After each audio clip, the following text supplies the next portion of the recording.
How prepared are you to lead in a workplace that's changing faster than ever before?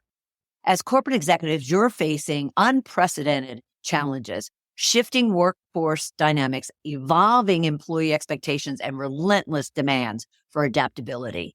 Is your leadership evolving to meet these demands, or are you stuck in outdated methods that no longer work? In today's episode, we tackle the pressing realities of this new world of work, how it's redefining leadership responsibilities, disrupting traditional approaches, and pushing leaders to rethink their strategies. We'll explore 5 powerful tools that will help you lead with confidence and agility amidst this rapid transformation. Joining us is Vanessa Judelman, President of Mosaic People Development. Joining us is Vanessa Judelman, President of Mosaic People Development, a leadership authority with over 20 years of experience working with top organizations like Campbell's Soup and the UN.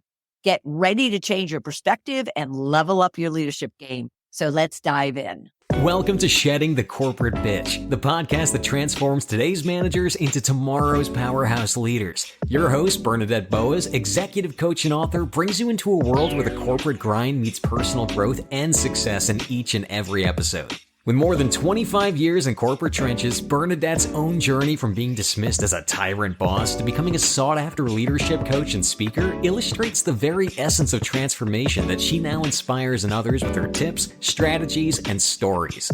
So, if you're ready to shed the bitches of fear and insecurity, ditch the imposter syndrome, and step into the role of the powerhouse leader you were born to be, this podcast is for you. Let's do this. Vanessa, how are you? Welcome. Thank you. Great to be here. It is fabulous to have you here because I find this subject matter critical and very exciting when it comes to what leaders need to do today in the ever-changing world and in this new world that we're living in. And so we'll get into even what is that new world and a lot more than that. But before we do, I like to get our listeners and viewers connected and relating to our guests. So could you share with us a little bit about Vanessa? Of course. So let's go back to birth. I was born in kind of an interesting place. I was born in Johannesburg, South Africa. And my family immigrated to Toronto, where I live now, when I was 7 years old. And for many years, my parents missed their family back in South Africa. So we used to travel back and forth a lot. So I know South Africa very well. It's my roots. In fact, I saw The Lion King this weekend on Broadway in Toronto, and the music and the costumes are from South Africa, inspired by South Africa. So it was just so heartwarming. I have two children. My older son just started university. He just started college, so he's 18. My younger son is a Division I basketball player, so we spend a lot of time watching basketball. And my favorite food is sushi. Again, I love this subject, and you are the perfect individual based on your background, which you can always share with us as we go to discuss this. But the first thing I want to understand is, how do you define and envision the new world and therefore the new leader that needs to take the reins of that new world? Absolutely. So I define it sort of on a macro level and a micro level.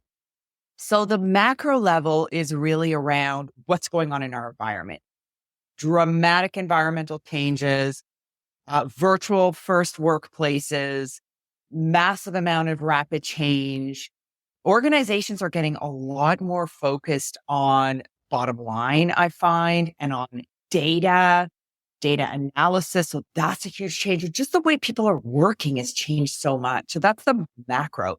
The micro level are individual leaders. How is all this change impacting them? And I see in this new world of work, leaders lack, I'm going to say 3 things. Number 1, they lack self-awareness. Number 2, they lack strategic insight.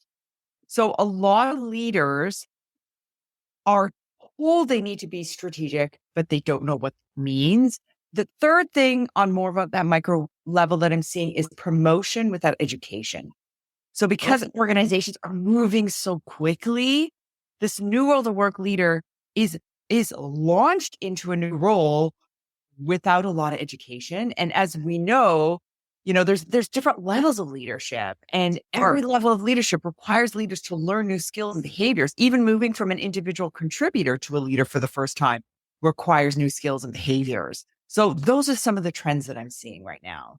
Well, let's break them down. All right. So you got into the education piece. So when you say education, you're not talking about that they should come in with a degree or, but it's more relevant that they get the on-hand training, development, coaching, mentoring that they need to up-level their skills or gain new skills. Is that where you were going with that? That's exactly it. So once you enter the workforce, it requires you to have a different skill set. So when you're an individual contributor, you have to be a team player. You have to have expertise in your specific area that you're focusing on, whether it's finance or marketing or IT or whatnot. And then the minute you get promoted into a leadership role, you have to learn new skills. You have to learn how to coach. You have to learn how to get results from other people. You have to learn how to give feedback. And a lot of leaders that come to me for training or coaching are feeling really stressed or they lack a lot of confidence. And so my goal as an executive coach, as someone who does leadership training, is to gain, two things. First of all, increase their confidence level and increase their toolkit because it is a different job. Absolutely. And there's the people element beyond the coaching and the development that you mentioned. But even what do you see from kind of an empathy, emotional intelligence, being able to actually inspire and motivate their team members? It depends on the individual, but I am working with a lot of leaders who lack empathy because they're driven so hard and they need to be so focused on the bottom line that they forget that they need to be empathetic. And so where that often, for example, where I see that, let me think of an example. I was talking to a coaching client recently and we were talking about feedback, positive feedback. So she says to me, Vanessa, I'm kind of an intrinsically motivated person. So I don't need positive feedback. And I said to her, good for you. And 75% of the population is different than you. So just because you don't need positive feedback, it doesn't mean that people on your team don't. So let's talk about how to give positive feedback because it's so critical for building a positive culture in your team. And I actually stopped the conversation and I said to her, what do you think the benefits of positive feedback are? And she was flabbergasted. She said, I don't know. I've never really thought about that question. So we had to unpack that first. And then I had to teach her how to give positive feedback. Well, doesn't that also highlight for you too that, I'll use her just as because you brought her up, but as the fact that they're thinking internally, they're thinking, I don't need it. They're not necessarily thinking like a servant leader as far as I'm here to help my people. So I'm going to naturally think about what they need versus what I need and recognize that those two things may not be the same.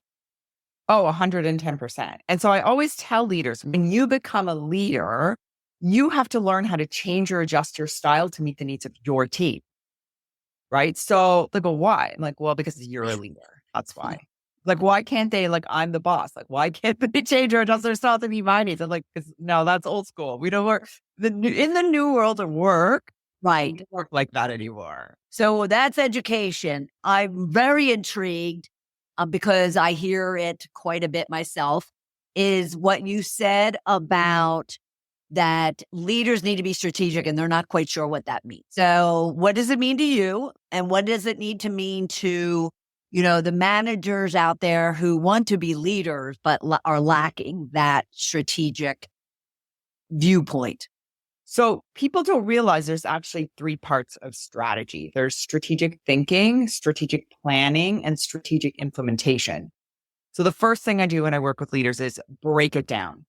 So what is strategic thinking? Thinking outside the box, challenging the status quo. I always say to leaders, when you hire a new person, within the first week, so Friday, at the end of the first week, ask them, what works around here? What do you like about our culture? What doesn't work? What ideas do you have to overcome what's not working? That's strategic thinking. It's not only crafting my vision and creating a strategic plan. Right. It's constantly thinking about what's working, what's not, and what we can do to overcome what's not working. So that's strategic thinking. Then there's strategic planning, which is sitting down with your team, really getting clear on your expectations with them, creating development plans, creating a delegation strategy for yourself, thinking about your job and what you're paid to do versus your team's job and what they're paid to do. And then strategic implementation is getting the job done. Mhm. And how are you doing that strategically? And what kind of coaching meetings are you having to hold people accountable? So those are the 3 parts of strategy that I focus on. And do you find that many managers struggle there because, one, they have very little white space on their calendars to kind of sit back and work on those things? But what do you do to kind of get them to shift from that attitude? And in some cases, is it an excuse that they're giving that they're not doing? It could be. It could be. And what I teach people is put structures in place so you don't have to think about it. So a good example of that would be set up formal coaching, accountability coaching meetings and make them really short. So at the beginning of every week, let's say make it a 20-minute meeting. It could be with your team. It could be, depending on how large your team is, it could be one-on-ones with your direct reports. And you could, in your accountability meeting, you could talk about, for example, your agenda's really tight and short. What's on your plate for this week? What are your goals for this week? What are you doing to move your goals forward? What help or support do you need from me? And maybe the 4th item could be something like feedback from me, feedback for me to give you, for you to give me, or maybe any kind of information from the business that I need to share with you. And that's it. All right. Let's move on to self-awareness. Mm-hmm. What is the challenge there for many of the leaders that you see out there? I call it, there's 2 things. Either you're an unconscious leader or you're a conscious leader. And so unconscious leaders have never developed themselves before. They have absolutely no idea how their behavior is impacting the people around them. Conscious leaders, and most leaders have to learn to be conscious leaders, have to have someone to tell them, you have to be a conscious leader. What does that mean? Understand your strengths, understand your weaknesses, understand that your behavior impacts the people around you. And that as a leader, you have to be very conscious of your behavior. And so once you are, you can really consciously create that culture with your team that you aspire to.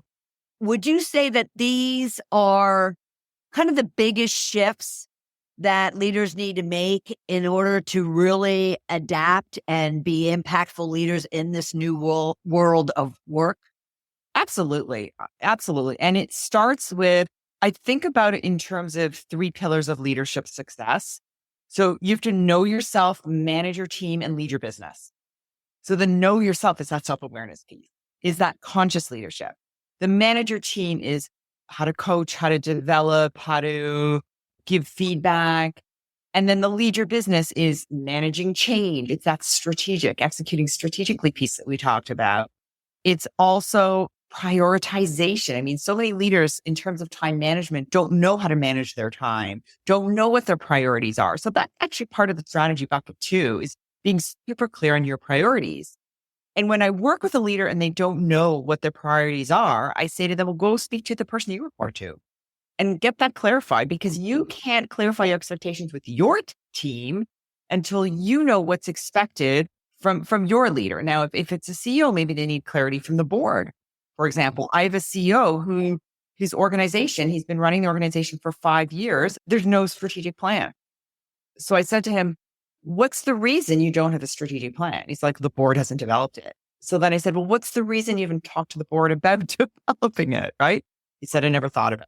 That's executing strategically. Would you say, would that be considered one of the biggest mistakes that leaders make when it comes to, addressing change and adapting to, the new mode of work? Is one of those being that they don't have a strategic plan or don't know what's really important? Oh, 100%. And especially because organizations are changing so quickly. So, we'd have a 5-year plan. Well, you can't have a 5-year plan anymore. And you can have a 5-year plan, but month to month, my clients are changing their plans. It depends on the economy. It depends on Sometimes there's governance issues that come up at the last minute. So it really depends on what's happening in their external environment. And so I really ask my clients to sit down quarterly, look at the strategic plan if they have one, and think about, okay, what am I doing to align myself with the strategic plan? And what am I doing to align my team with this strategic plan? And do our goals need to change from last quarter? Because I don't know about your experience, but I just find things change so quickly now. Yes. Setting goals that are going to last even a year, people's goals get outdated in months because change is so rapid. Are you seeing that as well? Absolutely. And they are actually delaying setting goals because they're just not quite sure what's going to land. So yes. So yeah. And that's a great point as far as that touches on the adaptability, right? That touches on the leader being able to be that nimble, that agile, that adaptable. What challenges do you see when it comes to that? Well, it's interesting because I see it as a combination of structure and adaptability. And leaders have to have both. So, for example, the structure piece is putting that meeting in your calendar at the beginning of the year. Quarterly, I get together with my team and we talk about strategy. So that's the structure part of it. Then the adaptability part of it is now we need to look at our goals and figure out, are they still relevant or do we need to tweak and change them? So it's kind of that interesting nuance between those two. And I find some leaders are super good at the structure piece and others are super good at the adaptability piece. The challenge comes when leaders have to merge the two. Right. Sure. And that creates issues in itself. You talk about 5 practical tools that you use in your business with leaders to help them take control of the need for change of this new world of work. Can you walk us through what those 5 tools are that they should be using and considering? Sure. So I'm going to start with what I think is the most important one, which is coaching. And most leaders do not know how to coach. So they've been told, I need to be a coach, but they don't know what it means. They don't know, for example, that there is a difference between formal and informal coaching, right? I talked already about those formal coaching meetings where you have to specifically put them in your calendar, have an agenda, have them at a regular time. And then there's informal coaching, which is day to day, right? So that's the first. The second is feedback. Again, critical for leadership. A lot of leaders don't know that they need to give positive feedback. We talked about that a little already. Yep. They know they need to give constructive feedback, but they don't know how to do it. One of my clients this morning that I was coaching said to me, Vanessa, how do I give feedback to somebody who's not doing a good job?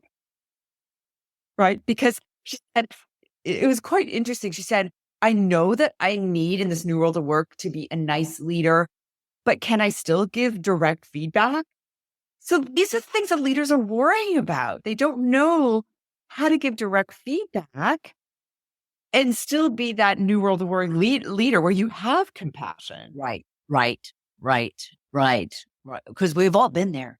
We've all been in their shoes and need that feedback. Feedback is just for developing people. Like it's not so scary. So that leads me to the third one, which is developing people. So you have to know how to coach. You have to know how to give feedback. You have to know how to develop people. That's your job as a leader. You have to know, how do I move people from developing to fully developed? And so the first thing I always say to leaders is, well, write down a list of all their tasks. Do they know what you expect from them? Do they know what their task list is? Do you know what they should be focusing on? Start there, like being really, really specific about what they need to accomplish in their role. And then you can look at, what are their strengths? What are their weaknesses? What are their gaps? And so that's your job as a leader. You need to figure out, do I need to give them a lot of direction? Do I need to give them a lot of support based on some of their gaps? So that would be the next area. Okay.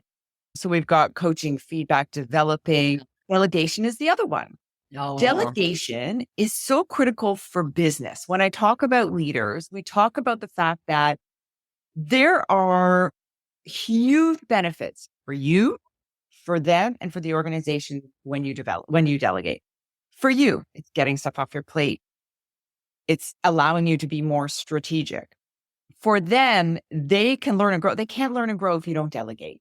And you want people to learn and grow. So everybody needs to be focused on letting stuff go and taking on new tasks to grow and develop. For the organization, it's huge in terms of succession planning. It's huge in terms of maintaining knowledge. If somebody leaves the organization, and you don't delegate, you can't develop your people. You won't be able to maintain that organizational knowledge. And then we have change management.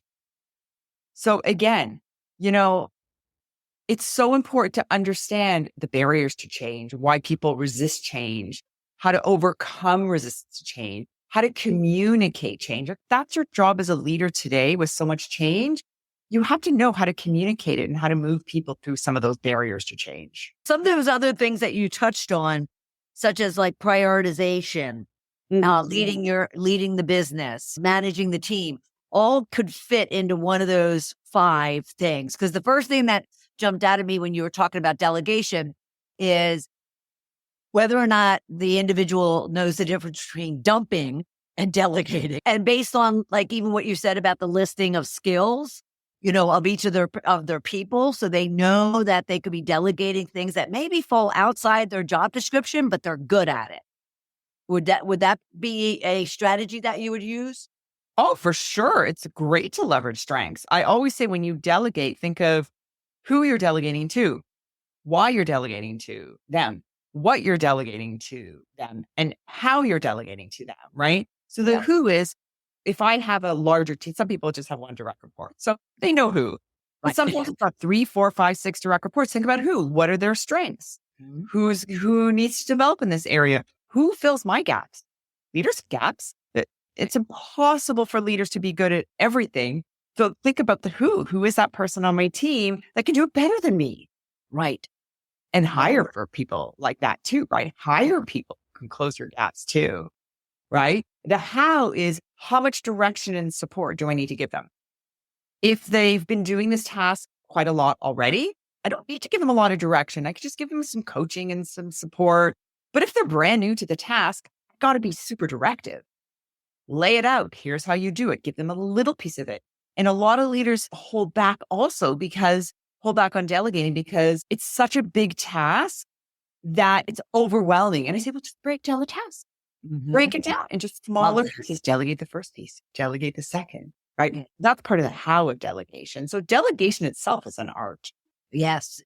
And would you also say that based on what you just explained in regards to that project that might be really big, is there a trust issue that they also have with their people that you find to be why they resist to delegate as much as they just haven't taken the time to do it?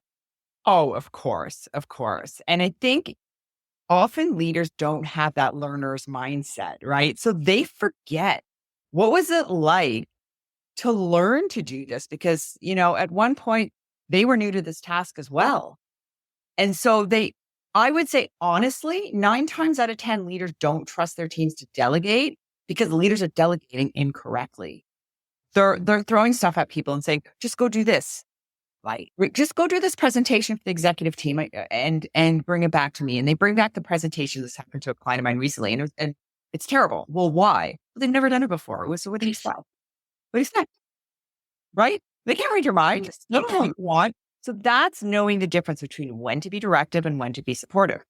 If someone's doing a presentation for the executive team the first time, I would be super directive. I'd be like, okay, use this font. Here's a presentation I did last year. It's got the appendix written, and the table of contents is there for you. You can see how I structured it. Go do the first 2 slides. Let's do our understanding of your needs and updated performance results. Let's just do those 2 slides. Come back. Let me review it. Oh, you're missing data. I promise you the CFO is going to want the data. So make sure you go to the finance department and get that included. Be super directive. And the more they do it and the more they learn, you can hold back a little bit, I'm just more supportive. And then say, maybe they're on their 3rd year now of doing this presentation to the executive team. Say, we've done this already twice. Well, what do you think is the right approach? What information do you think you need to get from the finance team this year? Right. And give them a lot more freedom and collaborate a lot more. Love it. And you touched on at the very beginning data, and you just mentioned data and how analytics and data, is so prevalent in every leader toolkit and or just expectation day in, day out, not only of their people, but of themselves from their bosses. What skills must leaders have today to become data-driven leaders or analytical leaders to really ensure that they are optimizing the data and the tons of data that they're getting? Well, it's a huge change management initiative in any organization when they bring in a focus on data. So one of my clients, for example, is a pharmaceutical firm. And for the sales team used to be relationship driven.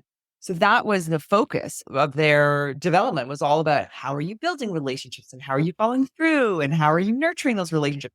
Now it's on data. It's, are you meeting your targets? Are you meeting the numbers? Are you putting your numbers into the system? How quickly are you putting your numbers into the system? And it's a completely different skill set.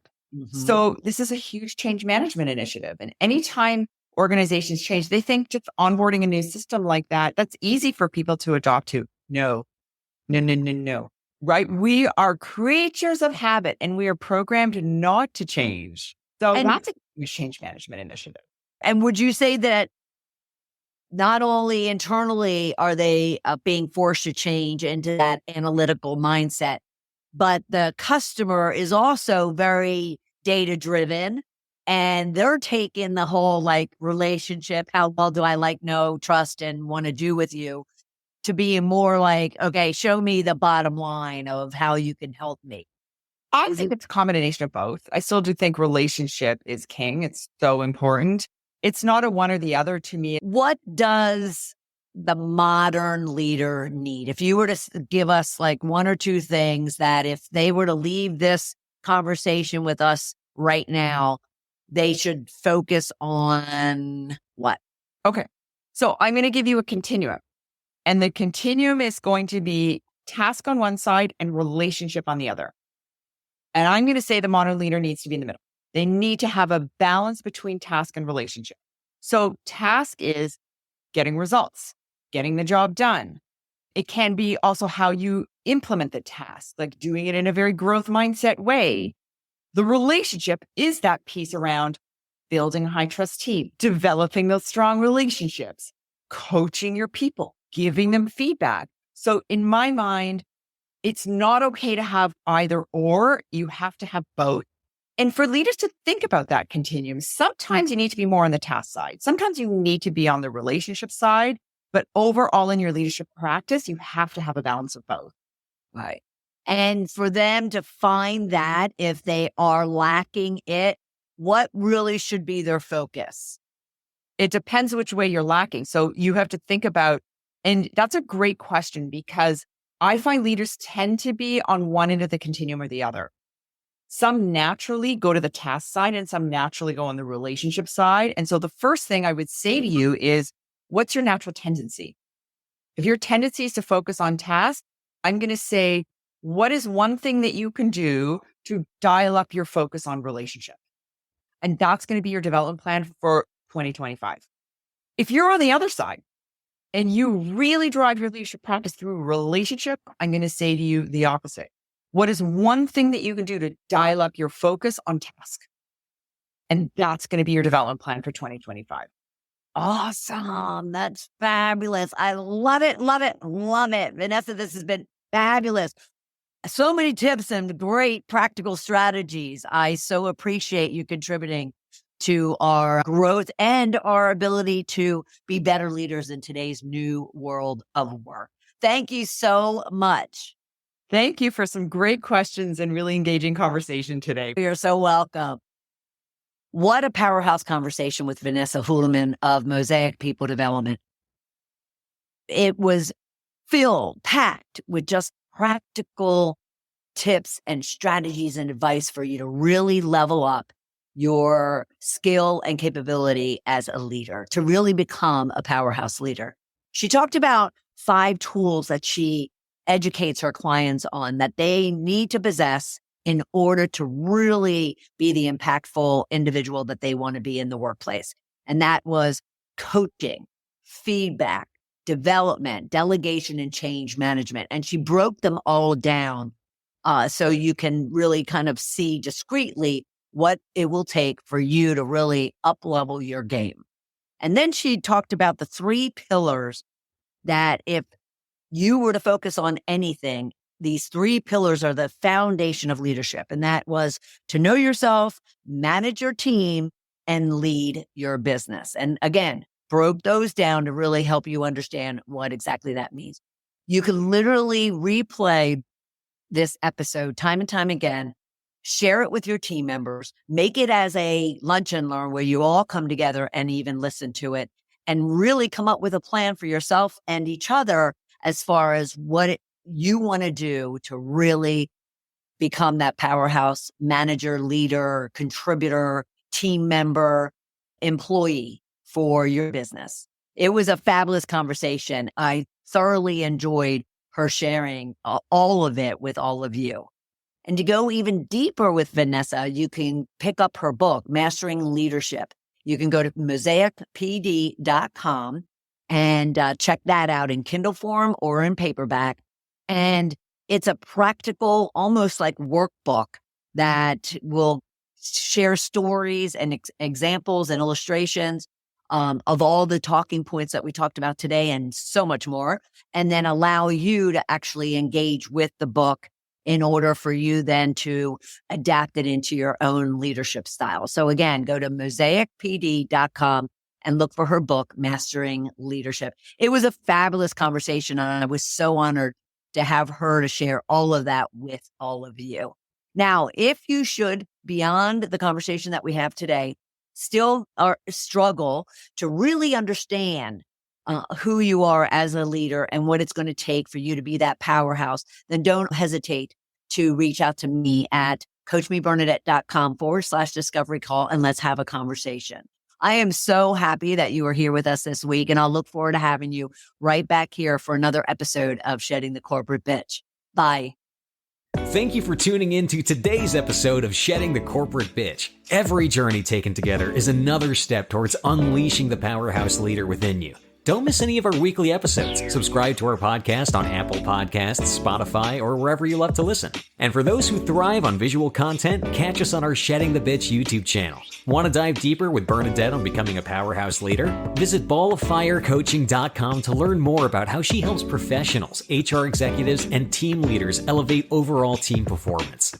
You've been listening to Shedding the Corporate Bitch with Bernadette Boas. Until next time, keep shedding, keep growing, and keep leading.